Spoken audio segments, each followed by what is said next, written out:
You mentioned sexual violence.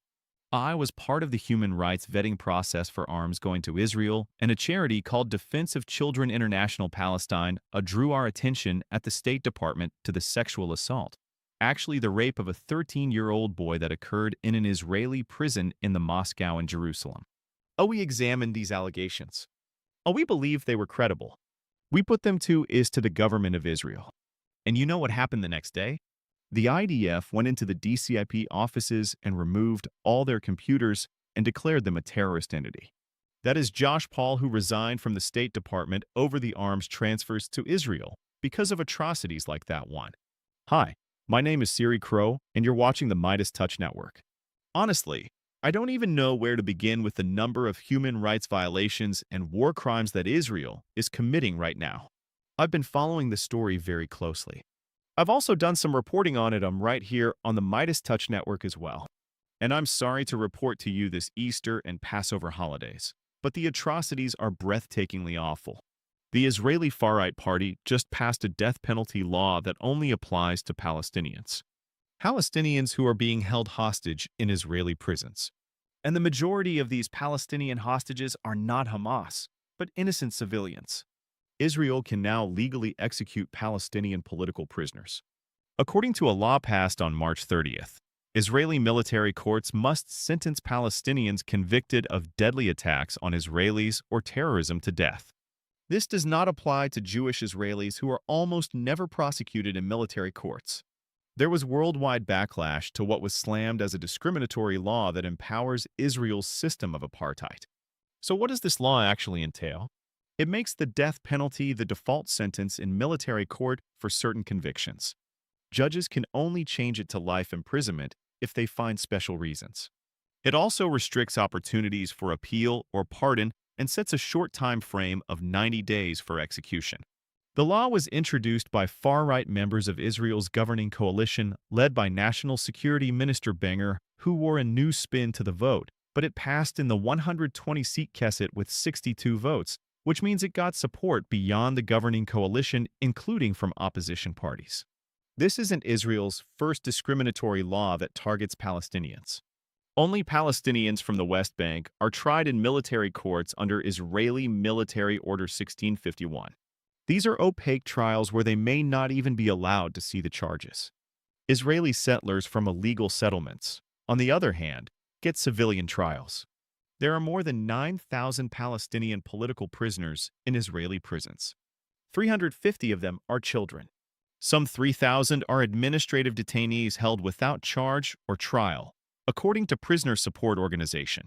The thousands of cases of mass rape, torture, and killing that happen in those prisons are widely documented. In 2024, leaked videos showed 5 Israeli soldiers brutally beating and sexually assaulting a Palestinian man at Seton Detention Center. In a rare occurrence, the 5 Israeli soldiers were indicted in military court, but charges were dropped in March 2026, citing lack of evidence and that the victim had been returned to Gaza and couldn't testify. Then there was Ahmed Manos, detained at age 13 and kept mostly in solitary confinement. He was diagnosed with schizophrenia by the time he was released 10 years later. And we have Dr. Husam Abu Safia, who was taken from Gaza in late 2024, held without charge or trial, and tortured in custody, according to his lawyer.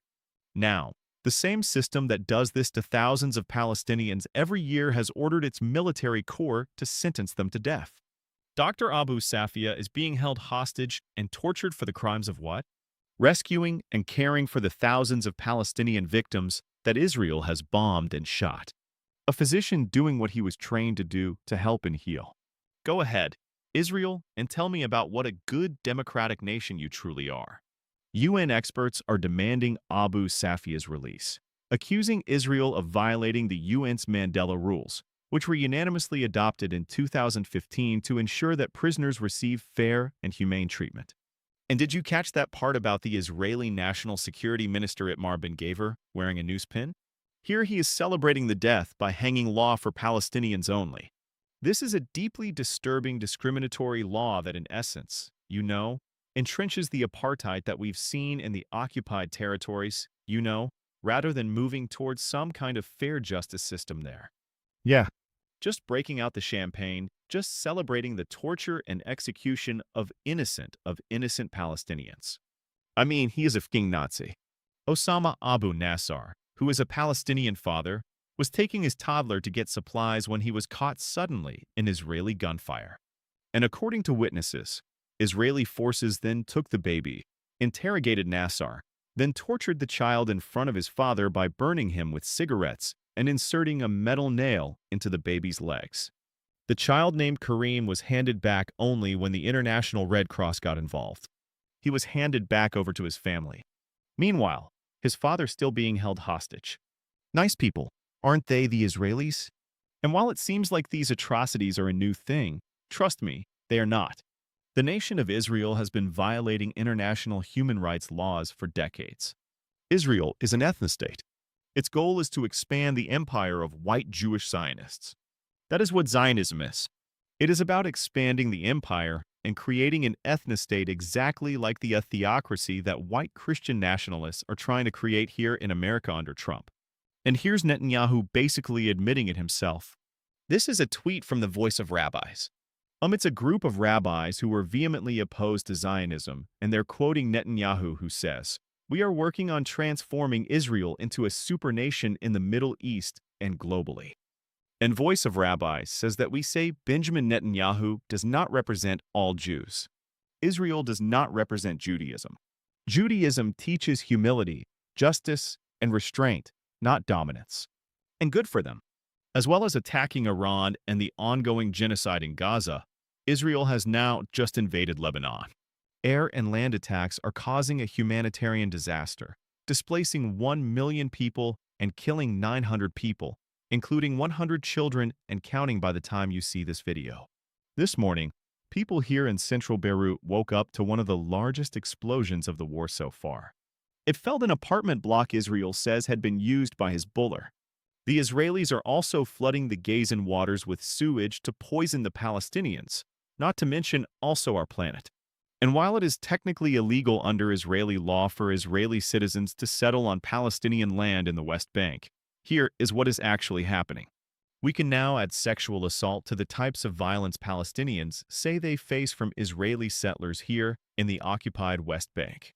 This is the tent where a Palestinian man named Qusay says Israeli settlers stormed in, seized him before using these zip ties to bind him by his hands and legs. He then says they cut off his underwear before tying his genitals with one of these zip ties and then parading him around his village in front of his family. Get that? What was going through your mind when that was happening? Qusay says the settlers also stole hundreds of his sheep that used to be in this pen right here. Israeli authorities are investigating this incident, but we've seen that these investigations too often don't lead to any arrests, and settler impunity continues.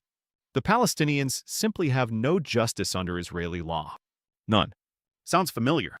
Yeah, like a black and brown people in America, especially under the Trump regime and in Lebanon.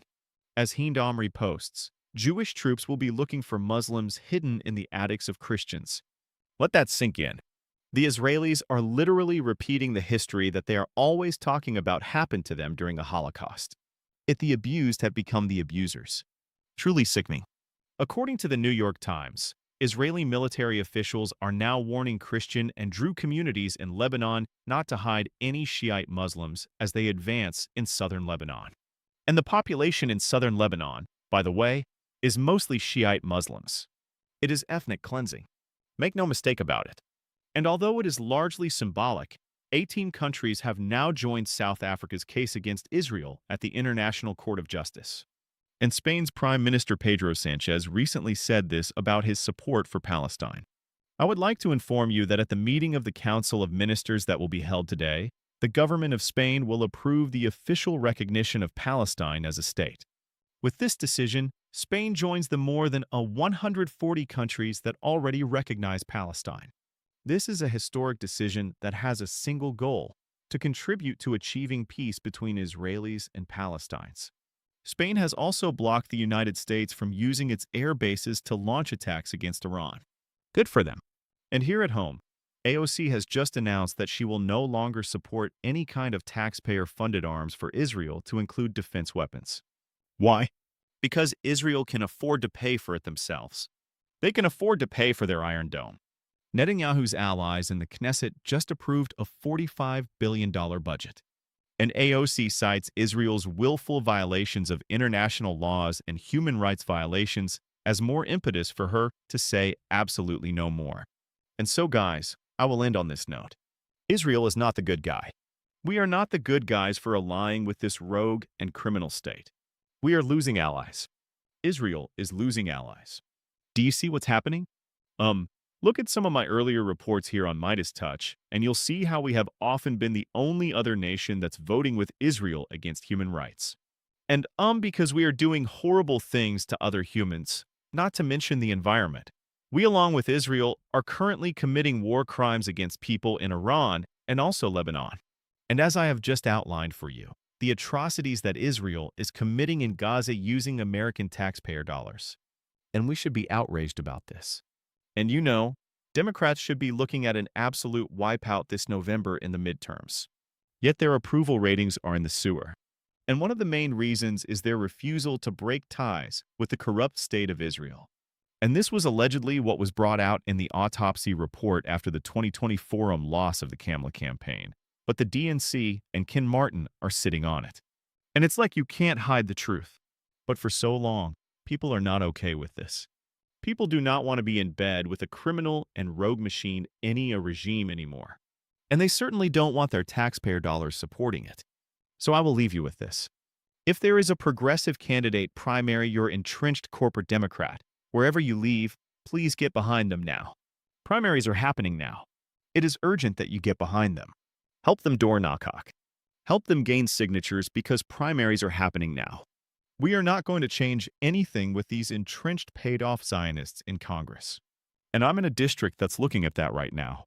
Where I am right now, I have a MAGA representative, but the Democrat who's running in my district right now is a full-blown Israeli-supporting Zionist, and I am not okay with that. That is only like a step below MAGA for me.